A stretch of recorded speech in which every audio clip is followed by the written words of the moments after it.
पहुंच गए वन में, चित्रकूट पहुंच गए।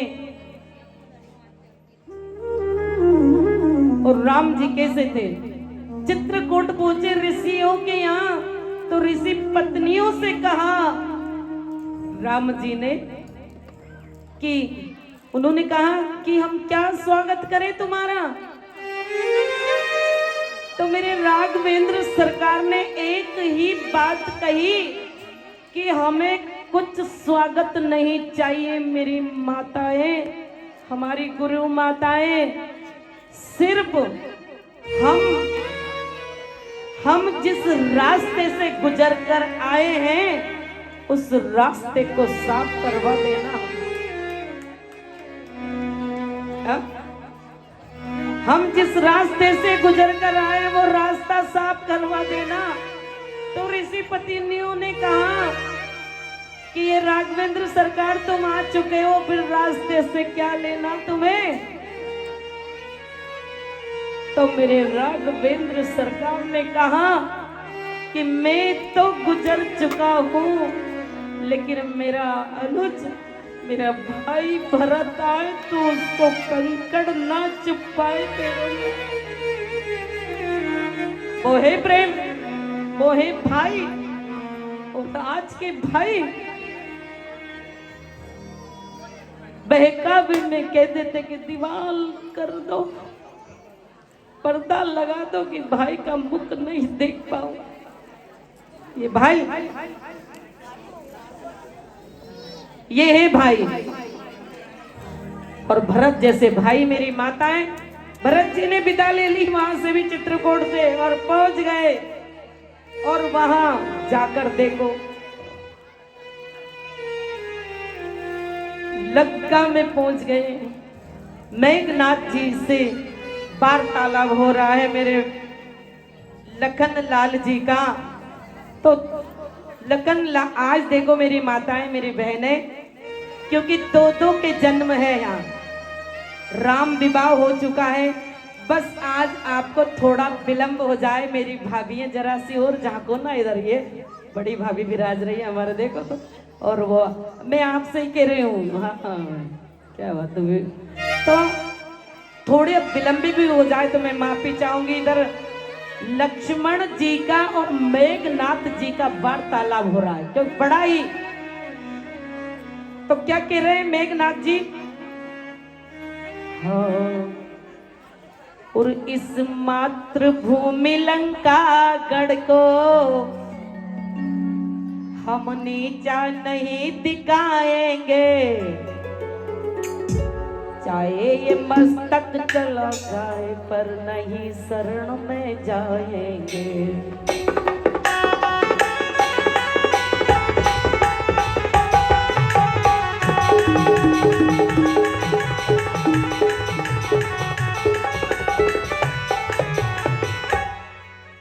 उन्होंने कहा लक्ष्मण जी ने कि तुम्हें जाना पड़ेगा, कि नहीं जाएंगे। मेघनाथ जी ने कहा नहीं जाएंगे, इस मातृभूमि लंका गढ़ को हम नीचा नहीं दिखाएंगे, चाहे ये प्राण चले जाए पर नहीं शरण में जाएंगे।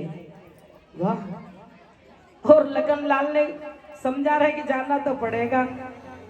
तो मेघनाथ जी भी कम नहीं थे। वैसे तो क्या कह रहे हैं लखन लाल जी से कि जिन दांतों का सूखा न दूध, जिन दांतों का सूखा न दूध, दुख होता इन्हें तोड़ने में। जाओ लखन लाल, इसीलिए तुम चले जाओ, ये छोड़ दो इस दन्नाद को। तुम्हारे मुख का दूध भी नहीं सूखा और इन दांतों को तोड़ने में हमें दुख होता है। मेघनाथ जी कह रहे लखन लाल जी से। तो लखन लाल जी ने क्या कहा कि तुम भी सुन लो। क्या कहा उन्हें? सुन लो मेघनाथ जी। अरे तू इंद्रजीत को जीत दुष्ट अपने को बड़ा समझता है, तू इंद्रजीत को जीत दुष्ट अपने को बड़ा समझता है, ये इंद्र नहीं ये लखन लाल, धड़ से ये शीस उड़ा देगा।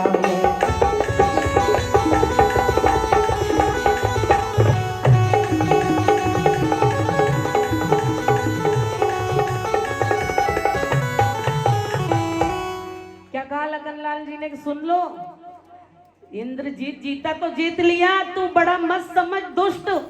क्यों? कि ऋषियों के यज्ञों की ज्वाला, हम ऐसे वैसे तपस्वी थोड़ी हैं। ऋषियों के यज्ञों की ज्वाला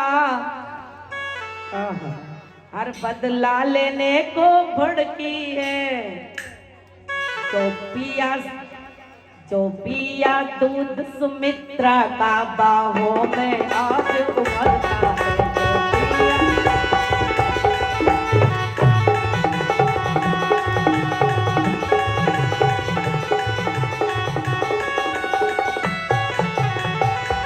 और मेघनाथ जी तो ऐसे हो गए, तो फिर रावण को बोलना ही पड़ा। रावण ने कहा, रावण क्या कहते हैं कि अब क्या कहते हो? अरे मंत्री मंत्री क्यों कहते हो? मंत्री मंत्री क्यों कहते हो? ये सारा जग एक सपना है। जो बेटा था वो चला गया, क्यों मुर्दे को झुलसाते हो? जो बेटा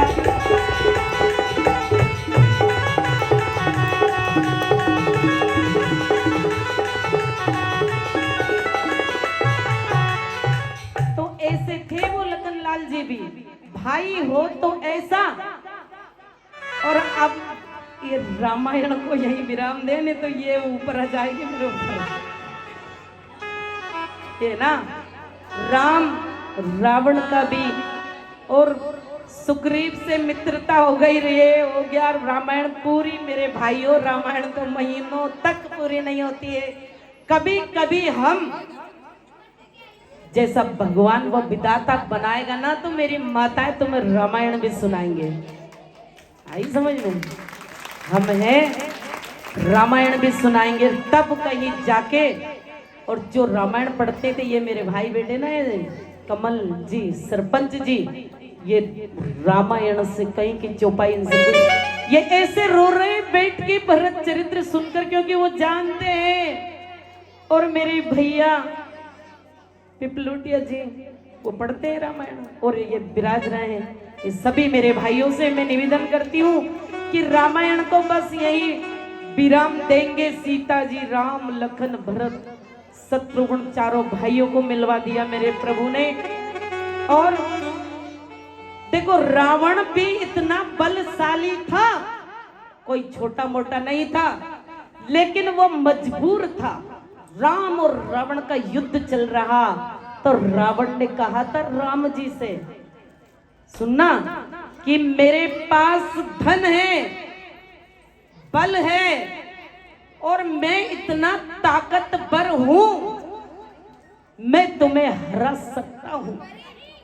लेकिन क्यों? कि तुम्हारा भाई, राम जी से कह रहे हैं वो, कि तुम्हारा भाई तुम्हारे साथ है और मेरा भाई भी तुम्हारे साथ है, इसलिए मैं हारा हूं तुमसे। क्या कहा? कि मेरा भाई भी तुम्हारे साथ है। तुम्हारा भाई तो है ही सही, तुम जीतने वाले हो, लेकिन मेरा भाई विभीषण भी तुम्हारे साथ हो, इसलिए मैं हारा हूं। तो भाई, कहा ना, भाई भाई का साथ देना चाहिए मेरे भाई। आज मुझे एक भाई की याद आ रही है कि ये चौक का राजा था ना, वो चला गया। और आज उस भाई से पूछो, रात को उसका जन्मदिन था और यहाँ केक कटा, लेकिन केक नहीं, उसका दिल कटा। हमने केक काटा, उसे केक खिलाया, लेकिन उसकी आंखों से आंसू गिर नहीं रहे थे, क्योंकि वो भाई है, वो भाई नहीं भूला। फिर भी उनके दोस्तों ने आकर मेरे लाडले भाई भतीजा है वो मेरा फूल कुलदीप कहते हैं उसको, लेकिन हम तो प्यार से उसे फूल कह के बुलाते हैं। और उसका जन्मदिन मनाया हमने, लेकिन जन्मदिन क्यों मनाया? तो भाई ऐसे होते हैं मेरी बहनें, कहा ना बन गए तो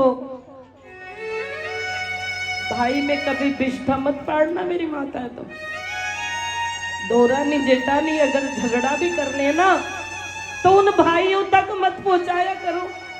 अरे उनने उस माँ का दूध पिया है, उसी माँ से तुम अलग करती हो, मत करना है। यहाँ तो फिर कोई नहीं करती है, पर भाई का प्रेम ऐसा होता है। मेरी माता है वो भाई, चारों भाई आ गए, राम राज हुआ और माता कौशल्या सुमित्रा आ गई। राज तिलक की तैयारी हुई। इस राम कथा को हम यहीं विराम देंगे, आगे बढ़े, क्योंकि वो कन्हैया ऐसा छटपटा रहा आने के लिए। वो तो बकानी से चलकर आया है, उसे भी तो देखो। भाग्यशाली हो तुम, एक भानेज का बर्थडे यहाँ मनाओगे। तो द्वापर युग की बात है मेरी माताएं।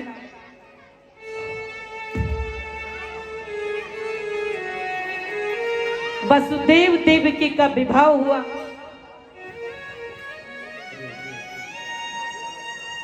और कंस अपने चाचा की बहन, चाचा की बेटी चचेरी बहन को विवाह के बाद विदा करने चले।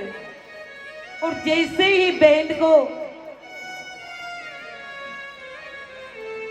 ये हमारी जो बुजुर्ग माताएं विराज रही ना, ये सब इनको पता है, क्योंकि आजकल तो भाइयों भी इतनी फुर्सत नहीं है कि रिसेप्शन में तो 2 बज जाती है, तो फेरे के टाइम, फिर विदा के टाइम तक तो भाई भी सो जाते हैं। अरे फेरे की बात आई तो हमें तो शब्द याद आए कि लाखों रुपए तुम बर्बाद करते हो रिसेप्शन में और समय का कोई ध्यान नहीं है। आपने इतने, कहते ना इतने की तो हमारा स्टाइल ही हो गया टिकिया वाले का, और ये तरबूज का, ये इनका, ये इनका, और स्टेज बना 50,000 का।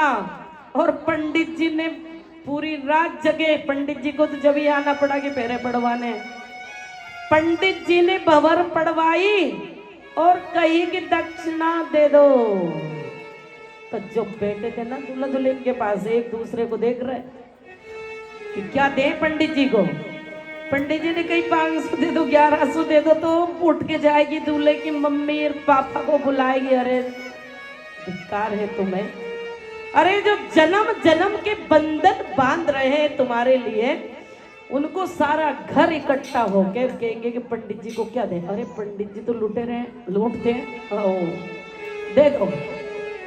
तब कहीं जाके फैसला होता है। तो वो कंस अपनी बहन को विदा करने जा रहा है, आकाशवाणी हुई रे, तो जिसे छोड़ने जा रहा है उसका 8वां पुत्र तेरा काल होगा, काल होगा। तो जैसे ही कंस को पता चला कि काल, तो देवकी जी को केस पकड़कर खींच लिया और रक्त से नीचे गिराया। तो वासुदेव जी ने कहा, अरे कंस, अरे अभी तो तेरी बहन की मेहंदी नहीं सूखी और तू मार रहा है। अरे तुझे तो इसकी संतान से काम है, इसे क्यों मारता है? और मैं वचन लेता हूं तुझसे, कंगन बंधे है हाथ में, मेहंदी रची है इन हाथों से। संकल्प देता हूं तुझे कि तेरी बहन की जो संतान होगी मैं तुझे लाकर दूंगा, उसको मारना। पहली संतान हुई, कारागृह में बंद कर दिया दोनों को। और उधर पहली संतान ने जन्म लिया तो वसुदेव जी लाकर उसे दे दिया। देव की बिलक रही है कि मत ले जाओ, लेकिन वचन के बांधना। पहली संतान को ले गए, कंस के हाथ में दी। कंस ने पछाड़ने का सोचा तो हाथ में ली और समझ गया कि मुझे पहली संतान से क्या काम है, मुझे 8वीं संतान चाहिए। पुनः दे दी। वसुदेव जी ने ले जाकर दी वापस के लो। तो ब्रह्मांड में पता चला कि कहीं ये दुष्ट का दिल पिघल जाएगा तो ये कैसे पृथ्वी का भार उतरेगा। आ गए नारद जी ने कहा, रे कंस तू इतना भोला क्यों है रे, तू देख तो सही जरा। अरे ये गुलाब की पंखड़ियां उठा और गिन, इधर से गिनेगा 1 2 3 4 7 और पूरे 8, इधर से गिनेगा तो भी 8, इधर से गिनेगा तो भी 8। तू कैसे समझेगा कि 8वां कौन सा है, 6ठा कौन सा है? मार डाल उसको। तब मार डाला। पहली संतान, दूसरी, तीसरी, चौथी, 5वीं, 6ठी संतान।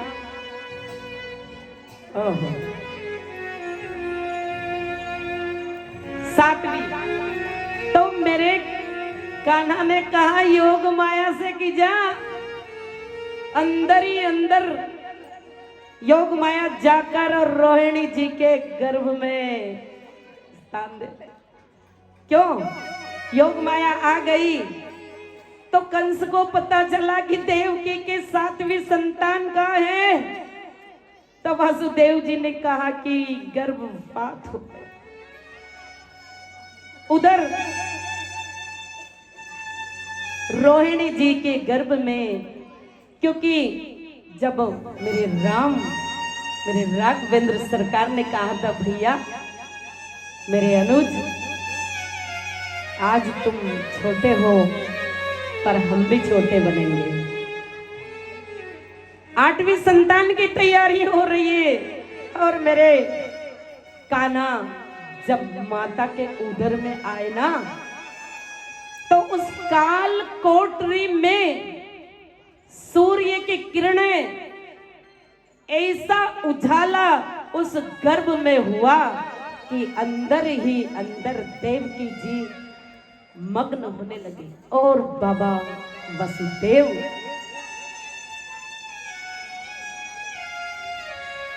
कैसा उस जेल में उजाला हुआ री मेरी बहने, कि कहते हैं ना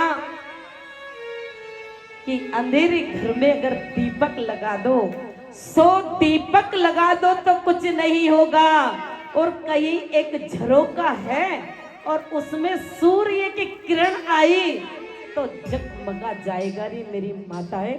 और वो आने वाला है, वो आ गया उधर में। देवता प्रार्थना कर रहे हैं कि आओ आओ मेरे कन्हैया, क्यों नहीं आते, काहे की? और जब इंतजार की घड़ियां, किसी का इंतजार होना तो वो पल पल, एक एक पल भारी हो जाता है। और उधर तो दिन में ही कहने लगे चंद्रमा कि देख लेना सूर्य देव, तुम्हारी बारी निकल गई और अब बारी मेरी है, और अधिक विलंब किया तुमने तो नहीं मेरे मन में धैर्य है, मैं धैर्य नहीं धर पाऊंगा, क्योंकि माता ने बड़े कष्ट सहे। वो ही रोहिणी नक्षत्र